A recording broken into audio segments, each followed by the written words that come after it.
Practice and procedure act case کی دوسری بڑی سماعت پاکستان کی سب سے بڑی عدالت کی سماعت سرکاری ٹی وی کے ذریعے براہ راست نشر کی جا رہی ہے۔ چیف جسٹس قاضی فائز عیسیٰ کی سربراہی میں فل کورٹ سماعت کر رہا ہے۔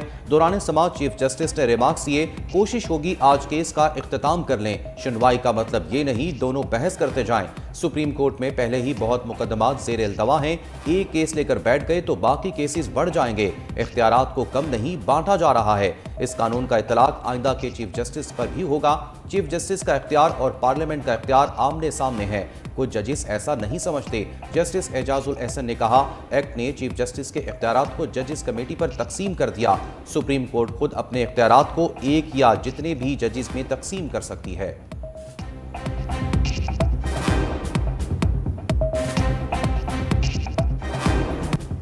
Supreme court practice and procedure act سے متعلق دائر 9 درخواستوں پر سماعت جاری۔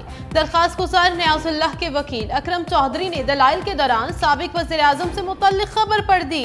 چیف جسٹس نے کہا وہ خبریں نہ پڑھیں جن کا اس کیس سے کوئی تعلق نہیں۔ آپ سینئر وکیل ہیں، کیا آپ خبروں کی بنیاد پر دلائل دیں گے؟ عدالت کو سیاسی بحث کے لیے استعمال نہ کریں۔ میڈیا موجود ہے، وہاں جا کر سیاست کریں۔ Supreme court practice and procedure آئین سے متصادم ہے یا نہیں، یہ بتائیں۔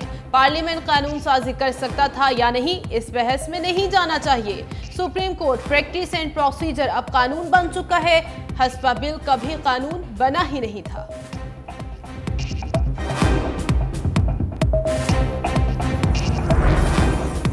Supreme court practice and procedure act سے متعلق درخواستوں پر سماعت میں چیف جسٹس کے اہم ریمارکس۔ کہا، عدالت جب آئینی ترمیم بھی دیکھ سکتی ہے تو بات ختم ہو گئی۔ آپ کی دلیل ہے کہ آئینی ترمیم سے یہ قانون بن جائے تو ٹھیک ہے، اگر کل پارلیمنٹ قانون بناتی ہے تو بنانے کے کیسز کو ترجیح دیں، یا اس قانون سازی سے عدلیہ کی آزادی متاثر ہوگی۔ جب آپ عدالت کی آزادی کی بات کرتے ہیں تو کیا یہ آزادی اسکوت یا نایاب چیز ہے یا لوگوں کے لیے ہے؟ عدالت کی آزادی صرف اس کے لیے اپنے لیے ہے اور اس کا ہر صورت دفاع کرنا ہے۔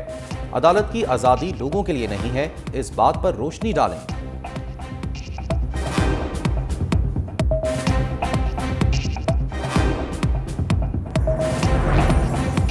سائفر کیس کی کل سماعت جوڈیشل کمپلیکس میں ہوگی یا اڈیالہ جیل راولپنڈی؟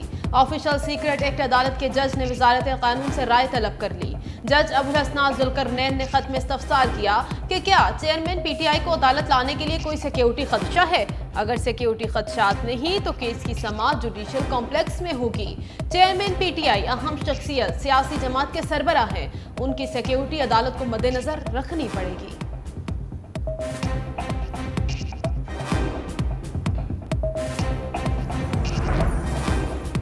چیئرمین تحریک انصاف کی اہلیہ پریشان، جیل میں شوہر کو زہر دیے جانے کا خدشہ ظاہر کر دیا۔ بشرا بی بی کی جانب سے جیل میں چیئرمین پی ٹی آئی کی سیکیورٹی اور تحفظ کے لیے دائر درخواست پر سماعت آج ہوگی۔ اسلام آباد ہائی کورٹ کے چیف جسٹس عامر فاروق سماعت کریں گے۔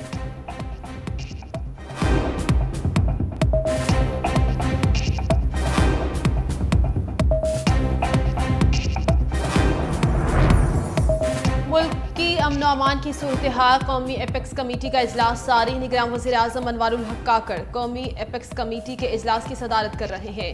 اجلاس میں سول اور عسکری حکام کی شرکت، حساس اداروں کے سربراہان، چاروں صوبائی آئی جیز اور چیف سیکریٹریز بھی شریک۔ اجلاس میں ملک کی مجموعی امن و امان کی صورتحال کا جائزہ لیا جا رہا ہے۔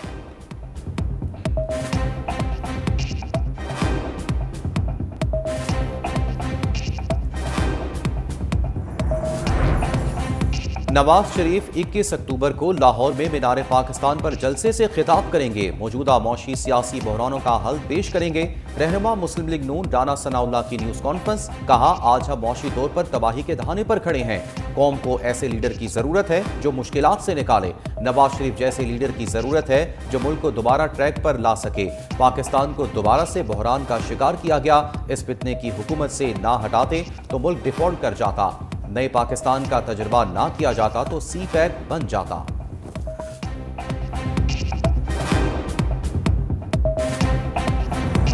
پاکستان پیپلز پارٹی اس ملک کا وہ واحد جماعت ہے جو چاہتا ہے کہ الیکشنز ہو اور الیکشنز آج ہو۔ کبھی کوئی سو کال لیڈر ٹی وی پہ آتا ہے اور وہ کہتے ہیں کہ ڈیلیمیٹیشنز ہونے ہیں، ڈیلیمیٹیشنز تو اب ہو گئے تو اب کوئی مسئلہ نہیں ہونا چاہیے ڈیٹ دینے میں۔ ڈیلیمیٹیشنز نہیں تو کبھی کوئی मौसम की बात करना शुरू कर देते हैं कि फरवरी में जनवरी में जो है वो मौसम बड़ा ठंडा है, हम कैसे इलेक्शंस लड़ेंगे। फिर कोई कहता है कि लॉ एंड ऑर्डर का क्या सूरत हाल है।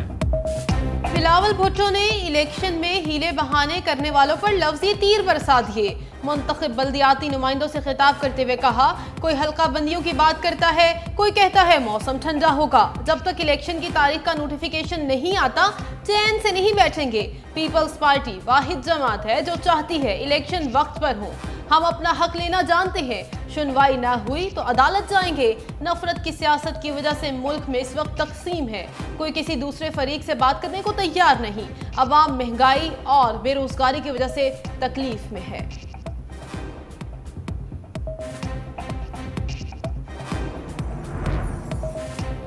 मौलाना फजलुर रहमान के लहजे में सख्ती, खुशाब में जलसे से खिताब में कहा, सियासतदान निशाने पर होता है, पसे पर्दा हुकूमत कोई और करता है। कौम को बताना होगा बहुत हो चुका, अब वोट का फैसला नए जाविये से करना होगा। पाकिस्तान पर इसराइल को तस्लीम करने के लिए दबाव डाला जा रहा है। पार्लियामेंट को ऐसे लोगों से भर दिया जाता है जिनको कुरान और सुन्नत से दिलचस्पी नहीं होती। 2018 के इलेक्शन में धांधली करके हुकूमत बनाई गई, मुल्क को IMF के हवाले कर दिया गया। ये गुलामी अब नहीं चलेगी। निगरान वज़ीर दाखिला का स्मगलिंग में मुलव्विस अनासिर को दो टोक पैगाम। कहा, आर्मी चीफ ने कहा स्मगलिंग में मुलव्विस अनासिर का कोर्ट मार्शल होगा, जेल भी जाएंगे। कोई कितना बड़ा हो, किसी के लिए नरमी नहीं। मुर्तजा सोलंकी के हमरा न्यूज कॉन्फ्रेंस में सरफराज बुगटी ने मजीद कहा, यह कहना कि स्मगलिंग में सिक्योरिटी फोर्सेस मुलव्विस नहीं, दुरुस्त नहीं। अब किसी के लिए नरम गोशा नहीं रहा। मुलव्विस अफसरों के खिलाफ इंक्वायरी जारी है। फौज का अपना एहतसाब का निज़ाम है जो हमने 9 मई को देखा। निगरान वज़ीर दाखिला ने 1 माह की कार्रवाई रिपोर्ट सामने रख दी। बोले, स्मगलिंग ऊंटों पर नहीं ट्रकों पर हो रही थी। चीनी की स्मगलिंग को जदीद टेक्नोलॉजी की मदद से कंट्रोल किया। गैर कानूनी अफगान मुहाजिरीन के इस्लामाबाद आने से जुराइम में इजाफा हुआ।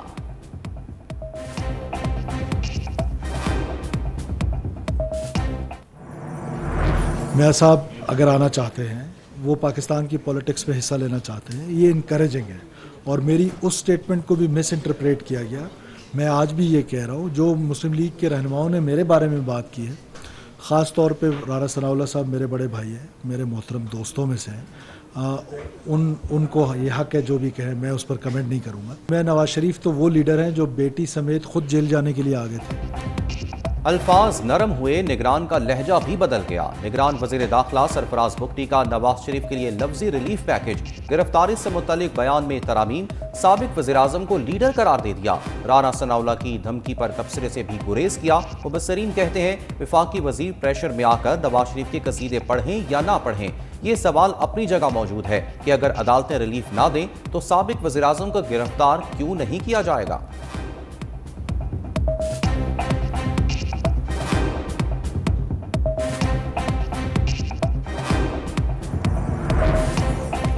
नून लीग सिंध में दरार, साबिक DG FIA को इस्तकबालिया कमेटी का कन्वीनियर क्यों बनाया। नून लीग के मरकजी रहनुमा जुबैर और मिर्जा इश्तियाक बेग नाराज। बशीर मेमन और दीगर रहनुमाओं की मनाने की कोशिशें। दोनों की इस्तकबालिया कमेटी के इजलास में शिरकत से माजरत। मोहम्मद जुबैर और इश्तियाक बेग दूसरे रोज भी इजलास से गैर हाजिर। दोनों रहनुमाओं का मरियम नवाज को खत लिखने का फैसला।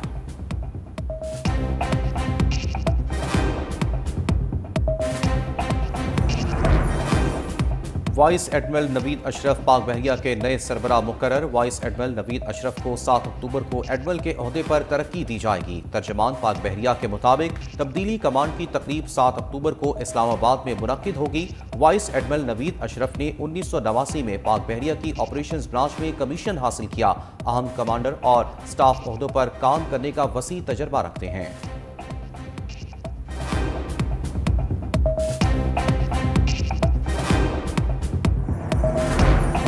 चीफ जस्टिस इरफान सादत खान ने कायम मकाम chief justice Sindh high court की हैसियत से हल्फ उठा लिया।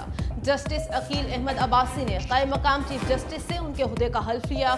Justice Irfan Saadat Khan Sindh high court के 24वें चीफ जस्टिस बन गए।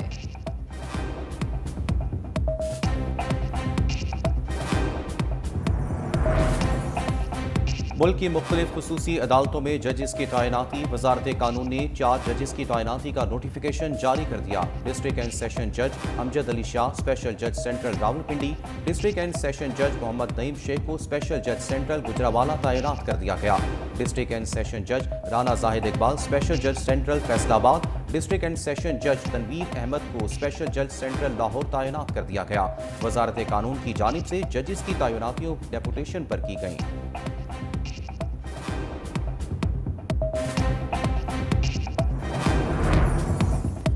वफाकी काबीना की मंजूरी के बाद लेफ्टिनेंट जनरल मोहम्मद मुनीर अफसर ने चेयरमैन नादरा की सीट संभाल ली।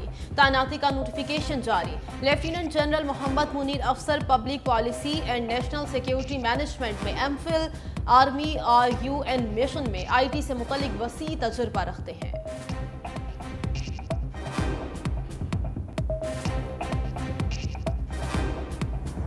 हाई वोल्टेज महंगाई ने अवामी उम्मीदों को राख कर दिया। महंगी बिजली के शोर में बिजली मजीद महंगी, फी यूनिट 3 रुपए 28 पैसे बढ़ने से अवाम को बड़ा धचका। वफाकी हुकूमत की मंजूरी के बाद नेपरा का नोटिफिकेशन जारी। इजाफा समाही एडजस्टमेंट की मद में किया गया। सार्फिन से 159 अरब रुपए इजाफी वसूल किए जाएंगे। वसूलियां आइंदा 6 माह के दौरान की जाएंगी। बिजली महंगी होने पर अवाम चीख उठे।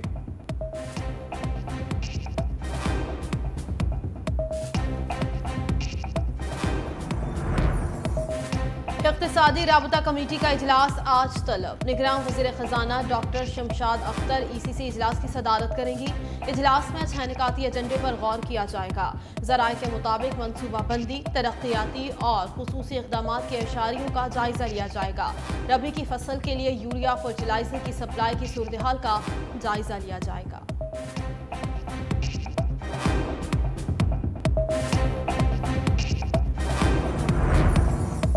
GSP प्लस की मुद्दत में तोसी का मामला। यूरोपीय यूनियन का पाकिस्तान को आइंदा 4 सालों के लिए GSP प्लस का दर्जा बरकरार रखने का इम्कान। ज़राए वजारत तिजारत के मुताबिक यूरोपीय यूनियन पार्लियामेंट की तरफ से जल्द ऐलान मुतवक्के। पाकिस्तान की यूरोपीय यूनियन को बरामदात सालाना $9 अरब से ज्यादा हैं। पाकिस्तान 1 जनवरी 2024 से 31 दिसंबर 2028 तक के लिए कम ड्यूटी पर यूरोपीय यूनियन को मुख्तलिफ अशिया की बरामद कर सकेगा।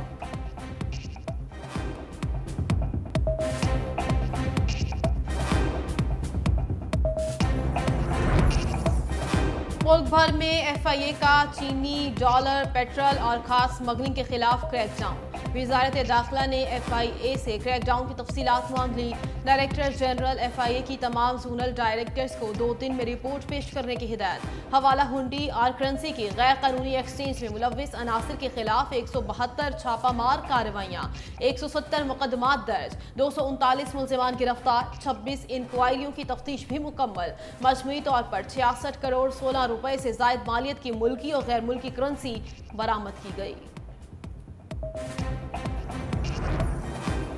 मुल्क भर में मोबाइल सिम्स की दोबारा तस्दीक करने पर गौर। सरकारी ज़राए के मुताबिक मल्टीफिग्रेशन सिस्टम के तहत सिम्स की तस्दीक की जाएगी। दस्तावेजात के मुताबिक अब तक 80,624 मोबाइल सिम्स ब्लॉक की गई। 4.5 मिलियन गैर फाल सिम्स को भी ब्लॉक किया गया। अब तक 8,629 रिटेलर्स, 95 फ्रेंचाइज के खिलाफ कार्रवाई की गई। 24 एहलकारों को बर्खास्त किया गया। 5 गिरफ्तार भी हुए। पाकिस्तान के सिम से रोमिंग पर अफगानिस्तान और दूसरे कई ममालिक में काम नहीं करेंगे। एक पासपोर्ट पर अब सिर्फ एक सिम ही खोली जाएगी।